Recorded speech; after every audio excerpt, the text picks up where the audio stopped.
Let's be real, we all have to write at work. Emails, reports, Slack messages, it's a constant. But what if all that writing, instead of being a total chore, could actually become the thing that gets you noticed, the thing that supercharges your career? We're going to break down how.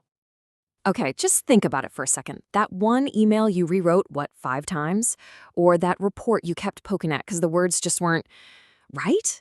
All that time, all that brain power, just gone. It's so frustrating, right? And hey, it's not just about the stuff you write. It's a two-way street. We're all drowning in confusing emails and reports that seem to go nowhere. This isn't just your problem or my problem. It's a massive, hidden time suck in pretty much every company out there. But the problem is so much bigger than just lost hours. Bad writing has a real, tangible cost. It can actually damage your reputation and, yeah, even the company's bottom line. Just let that one sink in for a moment. It might not be fair, but it's true. Every single time you hit send, people are forming an opinion about you. They're making snap judgments about how smart you are, how competent you are, all based on the words you choose. So here's what it boils down to. Bad writing literally pushes people away. If your message is a confusing mess, people are going to assume you don't really know your stuff. If it's sloppy and full of typos, you just look unprofessional. And, well, if they can't trust your writing, why on earth would they trust you with anything else? Okay, so we get it. Bad writing is, well, it's bad. But why does it happen so often? You might be surprised to hear that the root cause is actually pretty simple and totally fixable. This right here is the big one. It's the number one mistake we all make. We stare at that blinking cursor on a blank page and just start typing, kind of hoping our brilliant idea will magically appear.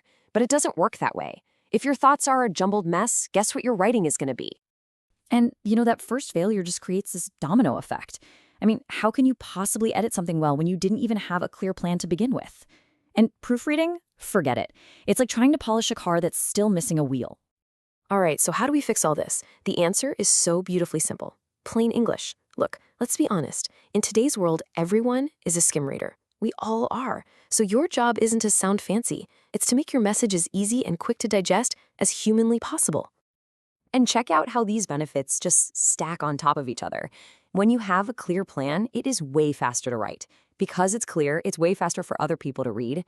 And the end result? Your message actually gets through. It works. People get it, and your writing feels helpful instead of like a puzzle they have to solve. This is the big mindset shift, the whole ball game right here.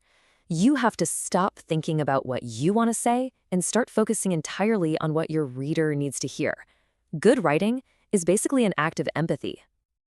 And this little table shows exactly what that means. Over on the left, you've got the reader's basic needs. Things have to be organized and expressed clearly. That's just the baseline. But over on the right, you have their expectations. The content has to be relevant, and the style has to be appropriate. That's not just about function. That's about showing respect for their time. So let's connect this back to the real world, because when you get this right, you're not just writing clearly, you're actually becoming more persuasive, more influential. I mean, just look at the difference here. It's night and day. Bad writing slams the door in your reader's face, but good writing, it throws the door wide open. It shows you know what you're talking about, it makes you sound sharp, and it makes people actually want to listen to what you have to say. When you boil it all down, it comes to this simple, powerful chain reaction.